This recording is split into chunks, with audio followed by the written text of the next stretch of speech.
नमस्कार। आप देख रहे हैं stay fit with holistic yoga. मैं आज आपको सिखाने जा रहा हूँ बैक पेन के लिए आसन। ऐसे कौन कौन से आसन हैं जिनका अभ्यास करके हम बैक पेन यानी कमर दर्द की समस्या से निजात पा सकते हैं, छुटकारा पा सकते हैं। तो आइए सीखते हैं आसन for back pain. Back pain के लिए सभी आसन सीखने के लिए वीडियो को अंत तक जरूर देखें। योगा अभ्यास के इस क्रम में सबसे पहला आसन है ताड़ासन। फिंगर्स को इस तरह इंटरलॉक करके ऊपर की तरफ ले जाएं और अपना पूरा बॉडी वेट टो पे शिफ्ट करें। आप साइड में इमेज में देख सकते हैं और धीमे धीमे वापस आ जाना है। कुछ देर इस अवस्था में अपने आप को रोक के रखना है। अगला आसन है अर्ध चक्रासन। अर्ध चक्रासन करने के लिए अपने दोनों हाथों की हथेली यानी अपने पाम को पीछे कमर पर रखते हुए पीछे की ओर थोड़ा झुकेंगे। श्वास भरते हुए पीछे की तरफ जाना है और कुछ देर इस अवस्था में अपने आप को रोक के रखना है। आप 10 सेकंड, 15 सेकंड, 20 सेकंड जितनी देर संभव हो अपने आप को रोक के रख सकते हैं।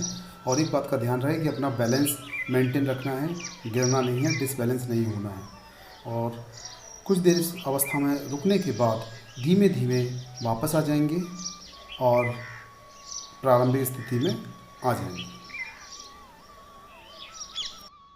अगला आसन है वज्रासन। वज्रासन करने के लिए अपने दाहिने हाथ से दाहिना अपना पैर, एंकल और बाएं हाथ से बायां मोड़कर इस तरह बैठ जाएं। कुछ देर रीढ़ की हड्डी सीधी करके कुछ देर इस अवस्था में बैठे रहें। यह आसन भी बैक पेन में लाभदायक है, बैक पेन को कम करता है। जितनी देर आप इस आसन में रह सकें अपने आप को रोक के रखें। और ये डाइजेशन में भी हेल्पफुल है। इसको हम खाना खाने के बाद भी कर सकते हैं। बहुत ही इफेक्टिव आसन है। अगला आसन करने जा रहे हैं उष्ट्रासन।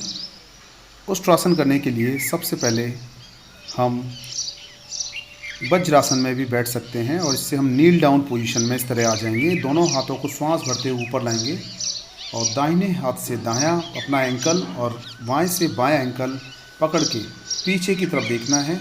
इसे हम कैमल पोज भी बोलते हैं। इसका नाम है उष्ट्रासन। इसमें भी बैक पेन में लाभ होता है। धीमे धीमे श्वास भरते हुए वापस आ जाएंगे और प्रारंभिक स्थिति में आ जाएंगे। अगला आसन है भुजंगासन। इसके लिए सबसे पहले मकरासन में लेट जाएंगे। मकरासन से अपने दोनों हाथ अपने शोल्डर के बगल में रखते हुए धीमे धीमे श्वास भरते हुए ऊपर आएंगे। इसमें 2 वेरिएशन है। सबसे पहले हम थोड़ा एल्बो को बैंड रखेंगे और इसका अभ्यास कम से कम हमें 8 से 10 बार करना है।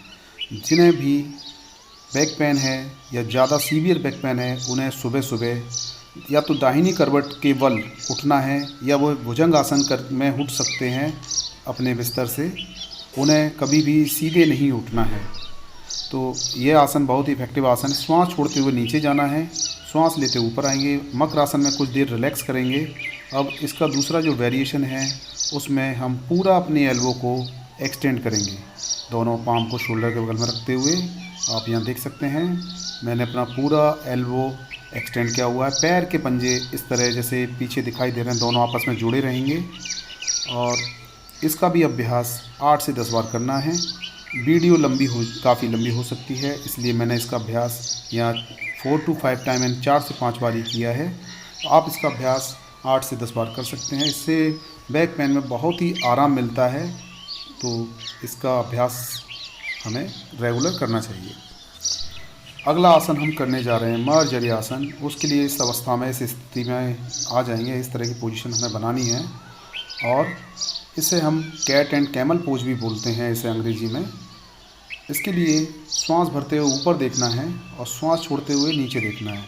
इस आसन को करने से हमारे लोअर बैक में बहुत ही आराम मिलता है। तो आप इसका भी रेगुलर अभ्यास कर सकते हैं।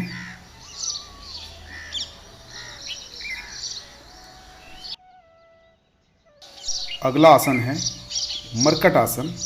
इसे करने के लिए पीठ के बल यानी सुपाइन पोजीशन में लेट जाएं और अपने दोनों पैरों को बेंड करते हुए अपने दोनों हाथों को अपनी बॉडी के साइड में रख लेंगे और दोनों पैरों को मोड़ेंगे, एक साइड बेंड करेंगे और अपोजिट साइड देखना है जैसा कि वीडियो में दिखाया जा रहा है। यह आसन आपकी रीढ़ की हड्डी यानी आपका जो मेरुदंड है उसको लचीला बनाता है और कमर दर्द से निजात दिलाता है। इस आसन को कम से कम 8 से 10 बार इसका अभ्यास करना है। बहुत ही लाभदायक, बहुत ही इफ़ेक्टिव आसन है। इस बात का ध्यान रखना है कि आपको अपोजिट साइड देखना है, विपरीत दिशा में देखना है, तभी आपका जो मेरुदंड है, रीढ़ की हड्डी है, आपकी स्पाइन आप फ्लेक्सिबल बनेगी। इसमें एक वेरिएशन है। इस वेरिएशन में क्या करना है कि हमें अपना दोनों हाथों को बॉडी के साइड में रख लेना है, फिर एक पैर सीधा उठा के अपोजिट साइड देखते हुए पैर ले जाना है। यह भी रीढ़ की हड्डी यानी स्पाइन को फ्लेक्सिबल यानी लचीला बनाने में बहुत ही हेल्पफुल, बहुत ही लाभदायक आसन है। इससे भी बैक पेन क्योर करने में, बैक पेन को ठीक करने में सहायता मिलती है। और अगर आप रेगुलर इसका अभ्यास करते हैं तो निश्चित ही आपकी जो कमर में दर्द है, आप बैक पेन है, उससे आपको छुटकारा मिल जाएगा, निजात मिल जाएगा। तो इसका भी अभ्यास कम से कम 8 से 10 बार करना है, तभी हमें कुछ लाभ मिलेगा। अगर हम 1-2 बार करके छोड़ देते हैं तो हमें ज़्यादा लाभ नहीं मिलने वाला है। तो रेगुलर इसका अभ्यास करें, आप पाएंगे कि कुछ ही दिनों में आपका बैक पेन ठीक हो जाएगा। कुछ देर शवासन में रिलैक्स करेंगे। अगला आसन हम करने जा रहे हैं सेतुबंद आसन। सेतुबंद आसन करने के लिए अपने दोनों घुटनों को इस तरह मोड़ लेंगे और अपना दोनों एंकल को पकड़ते हुए अपनी लोअर बॉडी यानी अपने हिप वाले हिस्से को उठाना है और एक सेतु जैसे एक पुल होता है, इस तरह की आकृति हमें बनानी है। इस आसन का नाम है सेतुबंद आसन। इसको करने से भी बैक पेन यानी कमर दर्द की समस्या से छुटकारा पा सकते हैं, निजात पा सकते हैं। यह भी बहुत ही लाभदायक और बहुत इफ़ेक्टिव आसन है। इसका भी अभ्यास कम से कम 8 से 10 बार हमें करना है, तभी हम इसका लाभ प्राप्त कर सकेंगे। तो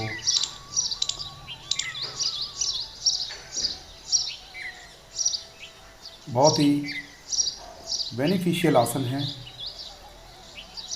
स्लोली, धीमे धीमे करना है। एक बात का ध्यान रखना है, कोई भी आसन जब भी हम करते हैं तो धीमे धीमे उस आसन को करते हैं।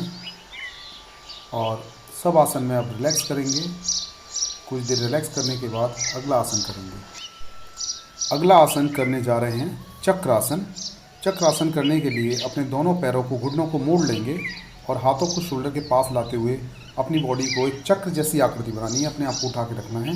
एक बात का ध्यान रहे, जिन्हें भी सीवियर बैक पेन है, जिन्हें बहुत ज़्यादा बैक पेन है, उन्हें इस आसन का अभ्यास नहीं करना है। कुछ देर अपने आप को इस आसन में होल्ड रखना है और फिर धीमे धीमे वापस आएंगे। गिरना नहीं है, इस बात का ध्यान रखना है और सब आसन में रिलैक्स करेंगे। यह आसन भी बैक पेन की समस्या को दूर करने में लाभप्रद है, बेनिफिशियल है। अगला अभ्यास करने जा रहे हैं इस तरह, जैसे मार्जरी आसन किया था, इस तरह पोजीशन में आ जाएंगे। फिर अपना कोई भी दायां या बायां एक पैर उठाते हुए अपोजिट अपने हाथ को उठा के सीधा रखना है, अपने बॉडी के लेवल में रखना है। और कुछ देर इस अवस्था में, इस स्थिति में होल्ड रहेंगे, फिर धीमे धीमे वापस आ जाएंगे। इसी प्रक्रिया को, इसी अभ्यास को दूसरी ओर भी करना है। इस आसन का अभ्यास करने से भी हमें बैक पेन की समस्या से हम निजात पा सकते हैं। बैक पेन में हमें रिलीफ मिलेगा, आराम मिलेगा। इसका अभ्यास भी कम से कम प्रारंभ में 8 से 10 बार करें। कुछ देर अपने आप को 8, 10 सेकेंड, 15 सेकेंड, जितना देर आप अपने आप को रोक के रख सकें, अपने आप को उस अवस्था में रोकें। दूसरी ओर से फिर से दूसरी ओर करेंगे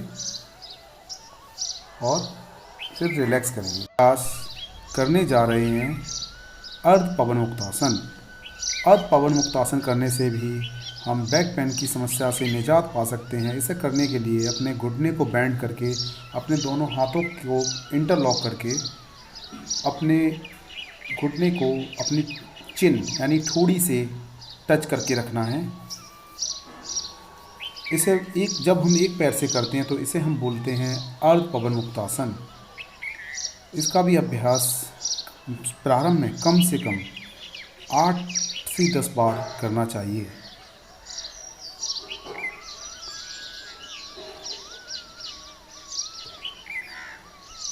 अभी इसमें एक वेरिएशन है। अब हम दोनों साइड से करेंगे। दोनों पैरों को अभी थोड़ी देर रिलैक्स करने के बाद दोनों पैरों को एक साथ मोड़ेंगे और दोनों फिंगर्स को इस तरह इंटरलॉक करके अपने चिन को टच करेंगे।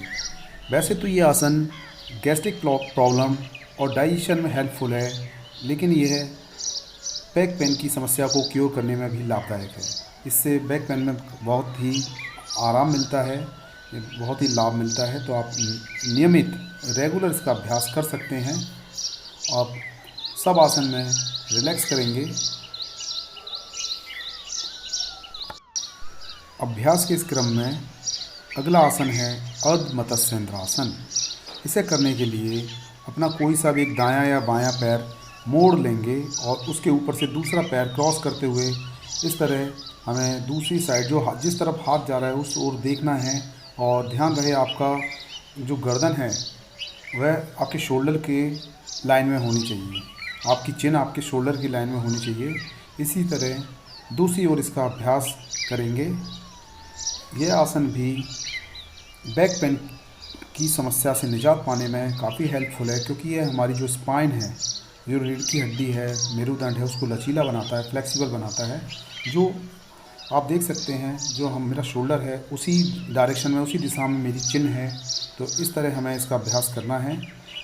अब आइए इसका मैं आपको सामने से भी करके दिखाता हूँ किस तरह ये पैर मोड़ते हुए यह इसका अभ्यास करना है। जो हाथ पीछे है उसी तरफ देखना है और कुछ देर अपने आप को इस अवस्था में रोक के रखना है।